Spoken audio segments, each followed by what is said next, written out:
सम दुख सुख स्वस्थः समलोष्टाश्म कांचनः। और ये मिट्टी के ढेले में, पत्थर में, सोने में सम भाव रखता है, समदृष्टि रखता है। समदृष्टि का मतलब ये नहीं अज्ञान है उसको, कि जब कहीं कहीं मिट्टी का काम हो तो वो सोना दे दे, सोने का काम हो तो मिट्टी दे दे, ऐसा नहीं करेगा। और चीजों को मिसप्लेस भी नहीं करेगा कि भाई उसके लिए तो मिट्टी पत्थर सोना सब एक ही है, तो घर में जो सोने की चीजें हैं उनको भी मिट्टी के साथ झाड़ू में उसको बुहारी लगा करके बाहर फेंक देगा ऐसे कूड़े के साथ, ऐसे नहीं करेगा।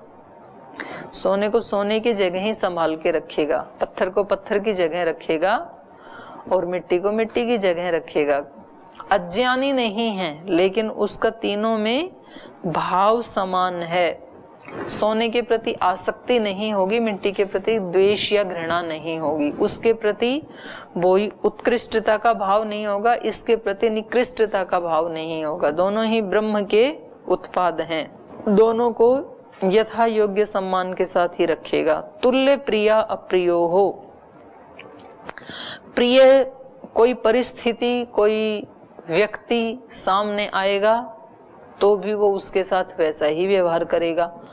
अप्रिय व्यक्ति आएगा, अप्रिय स्थिति आएगी, उसके साथ भी वो वैसा ही व्यवहार करेगा, क्योंकि वो दोनों में किसको देख रहा है?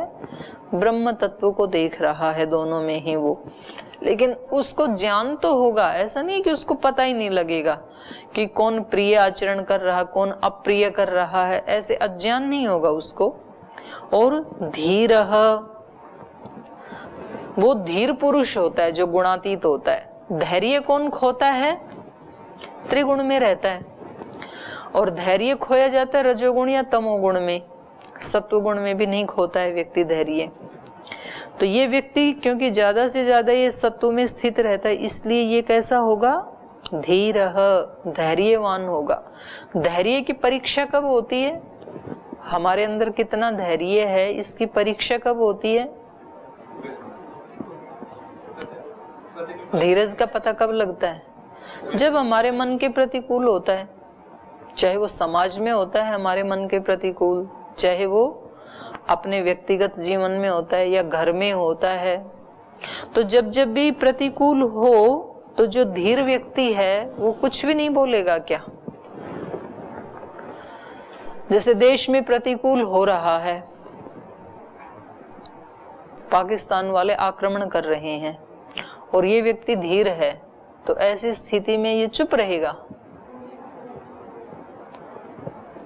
अपने घर में सब उल्टा पलटा हो रहा है और ये घर का बड़ा है और इसने कहा कि मैं तो धीरज की परिभाषा को साबित कर रहा हूं, क्योंकि धैर्य दिखाना ही कब पड़ता है? जब प्रतिकूल परिस्थिति आई। तो अब प्रतिकूल परिस्थिति है, इसलिए अभी मुझे धैर्य की परीक्षा देना है, तो जो हो रहा है होने दो, मैं कुछ भी नहीं बोलूंगा। ऐसे ऐसे करेगा, चीजों को ठीक करेगा। ऐसा नहीं करेगा कि जो होना। धैर्य की परीक्षा का मतलब है चीजों को ठीक करके उनको समझाएगा भी, और उसके बाद जो भी परिणाम आता है उसको भी स्वीकार करने के लिए चित्त समता में रहेगा। बाहर से जो भी करने योग्य है वो सब करेगा, लेकिन उन सब को करते हुए चित्त को कैसे रखेगा? सम रखेगा। धीरः तुल्य निंदा आत्मस्तुति ही। कोई निंदा कर रहा हो तो वो व्यक्ति बहुत बुरा लगता है जो हमारी निंदा करता है ना, और हम ये सोचते हैं कि हम उसको किसी भी उपाय से ये बता दें कि जो आप कह रहे हैं वो गलत है, वो ठीक नहीं है। उसको ठीक करना चाहते हैं हम, निंदा करने वाले को। और स्तुति करने वाले को हम ये कहना चाहते हैं कि आपने ही केवल मेरे को समझा है, और तो आज तक किसी ने मेरे को समझा ही नहीं। आप जो कह रहे हो वो बिल्कुल ठीक कह रहे हो, और ऐसे ही कहते रहना, कभी अपने बयान बदलना मत जीवन भर। कहीं ऐसा ना हो कि कोई दूसरा आपको फूंक मार दे और आप भी चेंज हो जाओ। तो ये हमारी ये भावना होती है जो हमारी स्तुति करता है। और ये गुणातीत व्यक्ति कैसा होगा? कोई स्तुति कर रहा है तो वो अपनी बुद्धि और अपने अंतःकरण का परिचय दे रहा है, कि हमारे को देखने की उसकी दृष्टि कैसी है। उसकी दृष्टि अच्छी है इसलिए वो अच्छा देख रहा है। हम तो जैसे हैं, हम अपने आप को जानते ही हैं, उसके कहने से हम कोई बड़े थोड़ी हो गए। जो व्यक्ति हमारे बारे में जो बयान कर रहा है वो अपनी बुद्धि का और अपने व्यक्तित्व का परिचय दे रहा है कि संसार को देखने की उसकी दृष्टि महान है, उसकी दृष्टि दिव्य है। और यदि कोई व्यक्ति हमारी निंदा कर रहा है तब भी वो अपनी ही बुद्धि का परिचय दे रहा है कि संसार को देखने की उसकी बुद्धि कैसी है, वो कैसे देखता है संसार को। तो हर व्यक्ति अपने अंदर के संस्कारों का, अपनी दृष्टि का, अपने ज्ञान का परिचय दे रहा होता है, चाहे वो किसी की निंदा कर रहा होता है, चाहे वो किसी की प्रशंसा कर रहा होता है। जिसका अंतःकरण शुद्ध है, जिसका अंतःकरण पवित्रता से भरा हुआ है, प्रसन्नता से भरा हुआ है, खुशी से भरा हुआ है, आध्यात्मिकता से भरा हुआ है, उसको कहीं बाहर बुरे लोग भी बुरे लगते ही नहीं है, उसको सब कुछ अच्छा ही लगता है, उसको सब लोग भी अच्छे ही लगते हैं, सब परिस्थितियां भी अच्छी ही लगती हैं उसको। और जब व्यक्ति के अपने मन के अंदर दुख होता है, अपने मन के अंदर राग होता है, द्वेष होता है, कहीं घृणा होता है, इरिटेशन होता है, सहन शक्ति कम होती है, क्षमाशीलता की कमी होती है, धैर्य की कमी होती है, तब फिर वो दूसरे लोगों की निंदा करता है, फिर वो दूसरे लोगों को ब्लेम करता है। तो हर व्यक्ति चाहे वो स्तुति करता है चाहे निंदा करता है, वो तो अपना परिचय दे रहा है, लेकिन ये उन दोनों में समान रहता है, क्योंकि इसको पता है ना मैं कैसा हूं। तो इसलिए ये धैर्य से युक्त रहेगा, निंदा स्तुति में तुल्य रहेगा। नहीं तो अच्छा उन्होंने मेरे बारे में ऐसे कहा, ठीक है इसको मैं बताता हूँ फिर मेरे अंदर क्या शक्ति है। तो अगले दिन फिर वो बोलेगा जी माफ कर दो, मुझे पता नहीं था, मैंने तो ऐसे ही बोल दिया था। तो इससे क्या पता लगा कि ये व्यक्ति रजोगुण में आ गया था। जब इसने अपनी निंदा सुनी तो इसका रजोगुण बढ़ गया। और कोई हमारी प्रशंसा करेगा तो फिर अगले दिन उसको बोला कि हाँ मैंने सुना आपने ऐसे बोला, वहां पे बिल्कुल ठीक किया आपने, ऐसे ही बोलना चाहिए था, चलो आपको आशीर्वाद देते हैं, प्रसाद देते हैं, मिठाई देते हैं, ये देते हैं।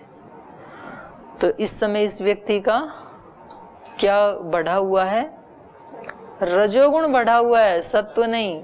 सत्व में तो सम रहता, अभी रजोगुण ही बढ़ा हुआ है कि स्तुति अच्छी लग रही है उसको।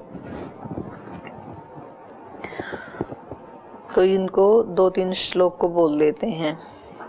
सम दुःख सुख स्वस्थ समलोष्ठाश्म कांचनः तुल्य प्रिया प्रियो धीरः तुल्य निंदात्म संस्तुतिः मानापमानयोस्तुल्यः तुल्यो मित्रारिपक्षयोः सर्वारंभ परित्यागी गुणातीतः स उच्यते मां च यो विचारेण भक्ति योगेन सेवते सगुणान् समतीत्यैतान् ब्रह्म भूयाय कल्पते ब्रह्मणो हि प्रतिष्ठाहं मृतस्याव्ययस्य च शाश्वतस्य च धर्मस्य सुखस्यैकान्तिकस्य च। मान अपमानयोः तुल्यः तुल्यः मित्र अरिपक्षयोः। तो ऊपर वाली बात है निंदा स्तुति वाली ही, मान और अपमान में भी ये क्या रहता है? सम रहता है, जो गुणातीत हो गया। क्योंकि मान और अपमान किसके किए जा सकते हैं? शरीर के, इंद्रियों के। कोई व्यक्ति सम्मान करता है तो किसका करता है? उसकी बुद्धि का, धन का, कौशल का, और ये सारे के सारे क्या हैं? त्रिगुण के विकार हैं ये। और अपमान भी कोई करता है तो किसका कर सकता है? शरीर का, कर्मों का, कि व्यक्ति ऐसा है, उसके कर्मों का, उसकी सोच का, उसकी बुद्धि का, उसकी वाणी का, उसी का तो तिरस्कार करता है ना। और ये इनसे अतीत हो गया, त्रिगुण से, मतलब ये अपने आत्म स्वरूप में प्रतिष्ठित है। तो इसलिए इसका मान अपमान का इसके ऊपर असर नहीं पड़ता है, जैसे कोई दूसरे का अपमान करे या मान करे और उसको हम जानते भी नहीं हैं, उनसे हमारा कोई संबंध भी नहीं है, तो हमारे ऊपर क्या प्रभाव पड़ेगा उसका? कुछ भी नहीं पड़ेगा, क्योंकि हम जानते ही नहीं है ना। आप रोड पे जा रहे हैं और कोई व्यक्ति किसी का अपमान कर रहा है, तो आप तो दोनों को ही नहीं जानते, तो आपको पता ही नहीं कि ये अपमान करने वाला ठीक अपमान कर रहा है, वो व्यक्ति अपमान के योग्य है या नहीं है, तो आपके ऊपर प्रभाव नहीं पड़ेगा वो जो कह रहा है। और यदि वो हमें कह रहा है तो तब तो प्रभाव पड़ेगा, या हमारे को जानने वाला कोई व्यक्ति जिससे हम जुड़े हुए हैं उसको यदि कोई कुछ कह रहा है तो तब भी पड़ेगा, क्योंकि हम उससे जुड़े हुए हैं। तो ऐसे ही जैसे दूसरे को देख करके हमारे ऊपर प्रभाव नहीं पड़ता है, वैसे ये योगी अपने ही शरीर के प्रति दूसरेपन जैसा व्यवहार करता है। इस अपने शरीर को कोई कहता है तो उसको लगता है कि मेरे को थोड़ी कह रहे हैं, ये शरीर के ऊपर आरोप लगा रहे हैं, तो मैं क्यों दुखी हूं। तो छोटी बात नहीं है, ये छोटी स्थिति नहीं है, बहुत ऊंची स्थिति है, लेकिन योगी लोग ऐसे कर लेते हैं। मान अपमानयो तुल्य मित्र अरिपक्षयो हो।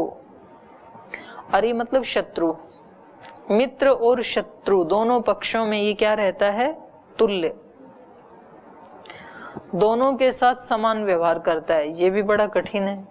मित्र के साथ तो हम सब कुछ देने के लिए तैयार होते हैं और शत्रु का हम सब कुछ लेने के लिए तैयार होते हैं, तो उसको कुछ भी देना नहीं चाहते हैं हम।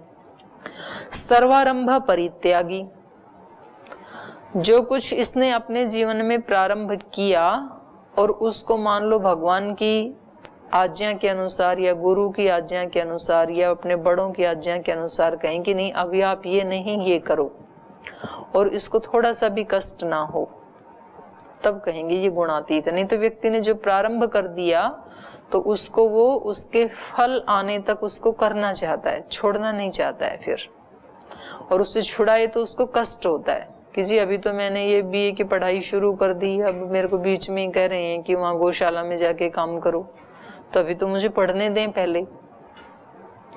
या किसी व्यक्ति ने पूरी पढ़ाई कर भी ली और फिर उसको कहें कि अभी तो दोबारा पढ़ो, बोल जी अभी तो कर लिया मैंने, तो अभी क्यों मेरे को। जो मैंने प्रारंभ किया है उसके प्रति मेरा आग्रह हो जाता है और उसके फल के प्रति भी आग्रह हो जाता है। लेकिन ये योगी कैसा होता है? ईश्वर ने यदि मेरे लिए ये काम इससे भी बेहतर समझा है, इसीलिए लगाया होगा, ठीक है इसको कर लेते हैं, कोई बात नहीं, जैसी भगवान की इच्छा। तो जहां भी मेरे को लगा दिया उसी को करने के लिए तैयार हूं। सर्वारंभ परित्यागी गुणातीतः स उच्यते, उसको गुणातीत कहते हैं। तो इनका पहला प्रश्न था ना ये कि गुणातीत कौन होता है, क्या लक्षण है उसके। तो ये 22, 23, 24, 25 4 श्लोकों में बता दिए उसके लक्षण, वो कैसा होता है। और अगला प्रश्न था कि उन तीनों गुणों को हम कैसे अतिवर्तन करें, हम त्रिगुणातीत कैसे हों, ये अगला प्रश्न था इनका। तो अब ये उपाय बता रहे हैं 2 श्लोक में। माम च यो अव्यभिचारेण भक्ति योगेन सेवते। उपाय ये है कि जो साधक अव्यभिचारिणी भक्ति के द्वारा मेरा सेवन करता है। भक्ति कैसी होनी चाहिए? अव्यभिचारिणी। अव्यभिचारिणी मतलब जो कभी छूटे नहीं, एक क्षण के लिए भी छूटे नहीं। सुबह शाम वाली भक्ति नहीं, सुबह शाम वाली भक्ति करके गुणातीत नहीं हो पाएगा। भक्ति कैसी चाहिए? अव्यभिचारिणी, एकनिष्ठ, अविचल। एकनिष्ठ अविचल भक्ति का जो सेवन करता है वो त्रिगुणातीत हो जाता है। सगुणान समतीत्य एतान ब्रह्म भूयाय कल्पते। तो बस ये तो एक उपाय भी बहुत तगड़ा है अपने आप में। सगुणान समतीत्य, जब वो निरंतर मुझसे जुड़ा रहेगा, हर पल एक एक श्वास ऐसे ही अर्पित करेगा जैसे कोई नैवेद्य अर्पित करता है।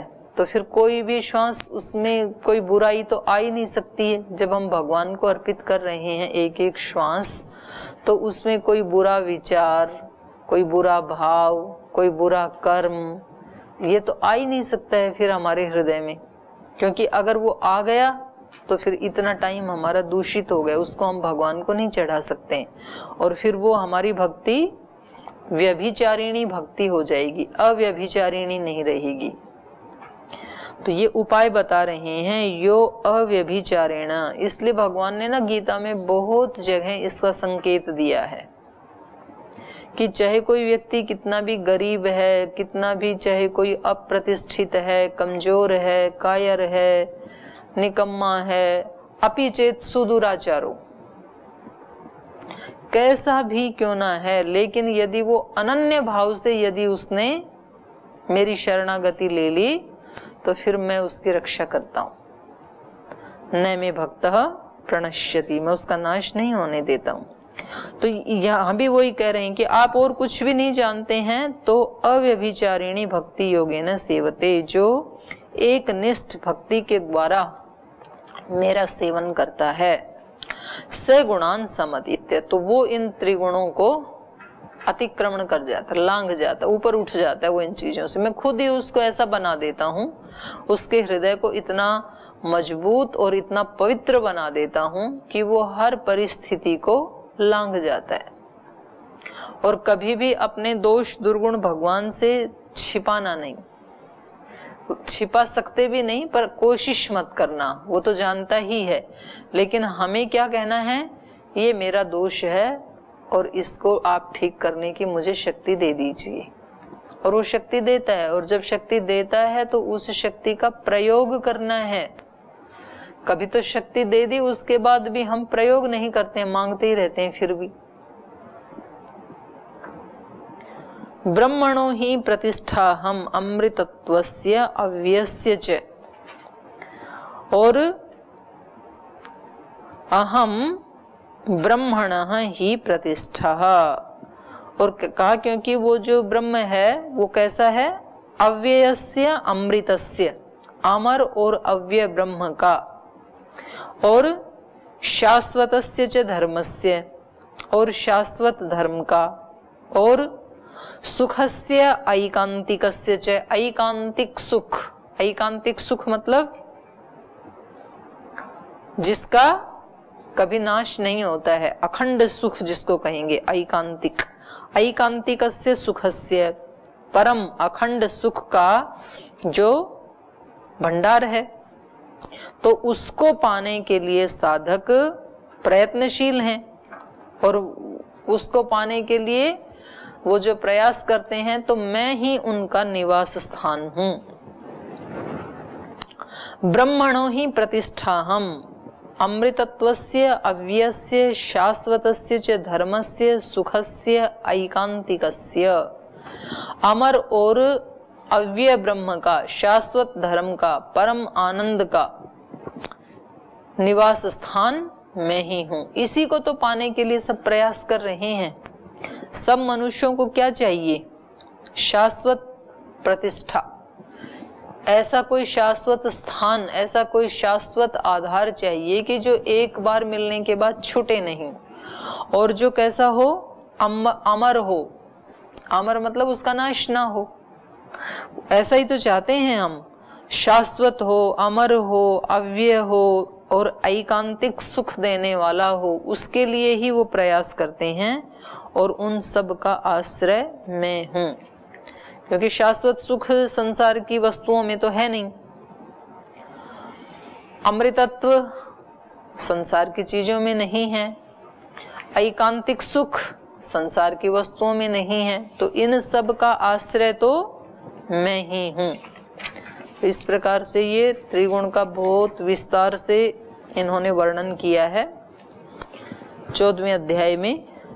और इसके ऊपर आप ना बहुत गहरे से चिंतन करना, क्योंकि ये केवल मतलब ये अर्जुन के लिए ये उपदेश दे रहे हैं ऐसे नहीं है, ये हम सब के लिए उपदेश दे रहे हैं। और हम सब के लिए उपदेश दे रहे हैं, ये ऐसा भी नहीं है कि हमें केवल परीक्षा पास करने के लिए इसको हमने रट लेना है, इसको हमें अपने जीवन में देखना है। ये क्या कह रहे हैं, उनका क्या अर्थ है, उनका मेरे जीवन के साथ क्या संबंध है, इन श्लोकों का मेरे साथ क्या संबंध है। सीधा सीधा संबंध मेरे साथ ही है इन श्लोकों का, इस गीता के ज्ञान का, भगवान कृष्ण के वचनों का डायरेक्ट संबंध मेरे से है, मेरे जीवन से। तो वो किस प्रकार से, कहाँ संबंधित होते हैं ये श्लोक मेरे से, उस भाव से यदि हमने इनको पढ़ा तो फिर हमारा मतलब जैसे वो यज्ञ कहते हैं ना, जो 1 चम्मच घी डाला तो वो 100 गुना ज्यादा शक्तिशाली हो जाता है। तो ये 1 घंटा आपने यहाँ पाठ पढ़ा तो ये आपको 100 घंटे की ताकत देने वाला बन जाएगा, जब हम उसके साथ संबंध स्थापित करते हैं तब। और यदि संबंध स्थापित नहीं किया, यज्ञ भाव से नहीं किया इस कर्म को, तो फिर ये इतना ही है कि 1 घंटा हम कुछ बुरी बातें सुनने से बच गई, इतना लाभ तो होगा, उसके अतिरिक्त और कोई लाभ नहीं होगा। तो अगर कोई राजा के पास जाए और वहां जाकर के और एक सेफ्टी पिन मांग के लाए, राजा बोले कि मांग लो, आपको जो चाहिए मांग लो, और वो बोल जी मेरे को एक सेफ्टी पिन दे दो बस, तो उस व्यक्ति को क्या कहेंगे, नादान व्यक्ति कहेंगे कि वहां तो खूब सारा मांगना चाहिए था।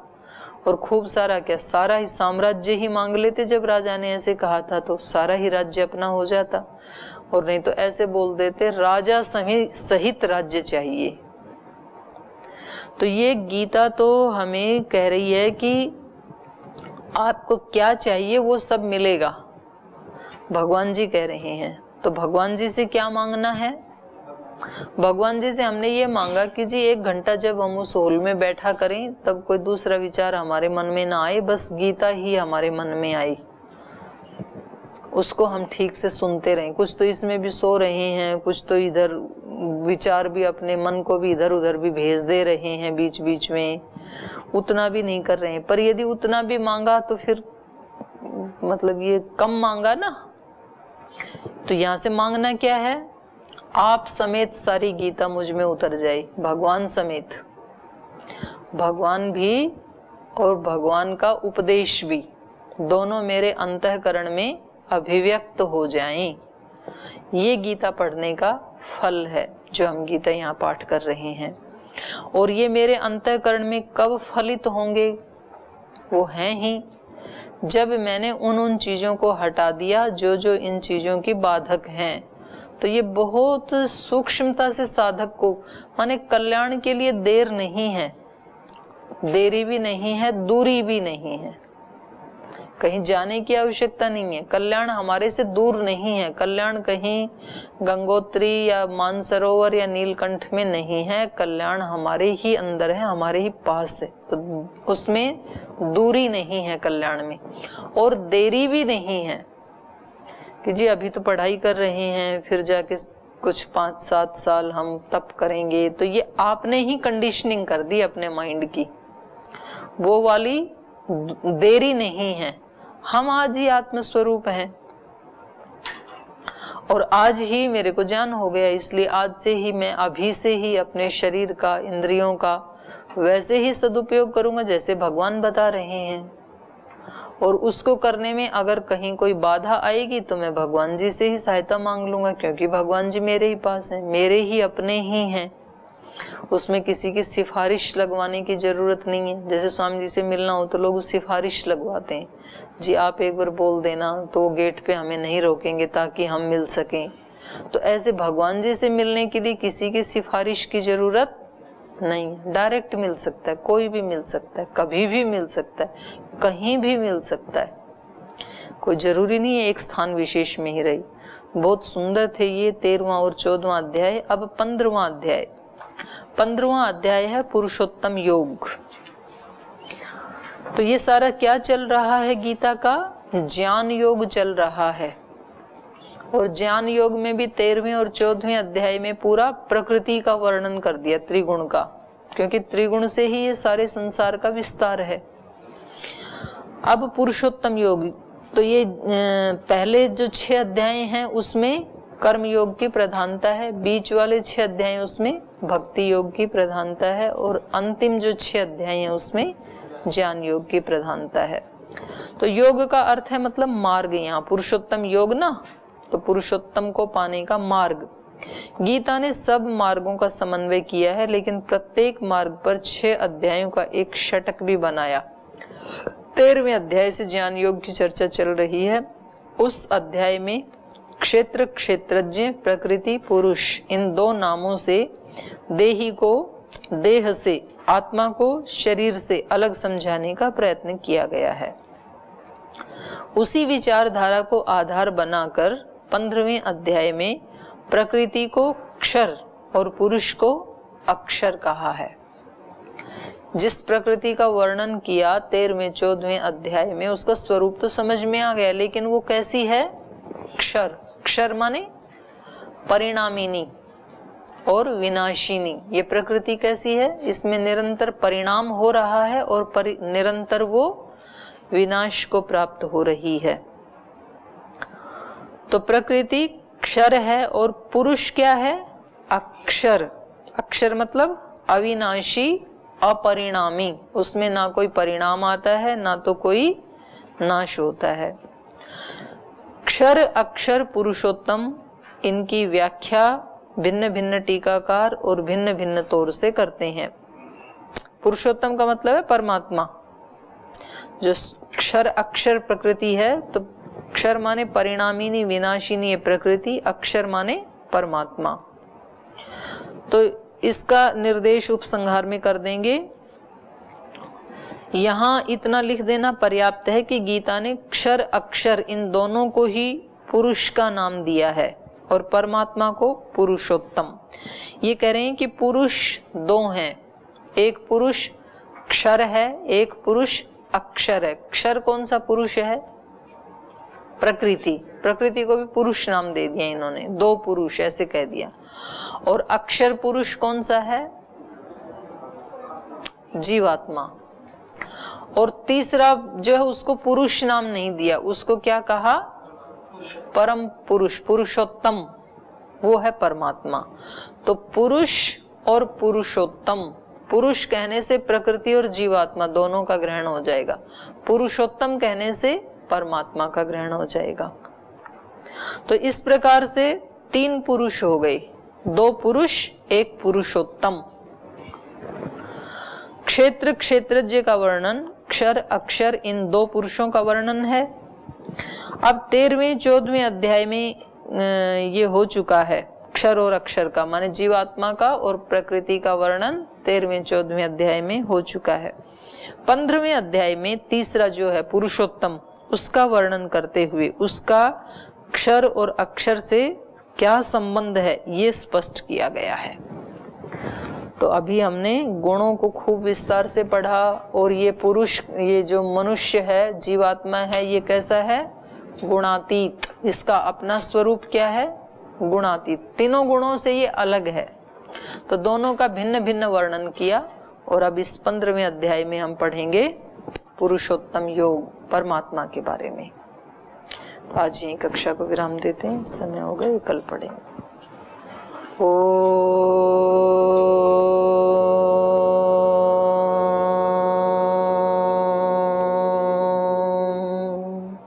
शांति शांति शांति।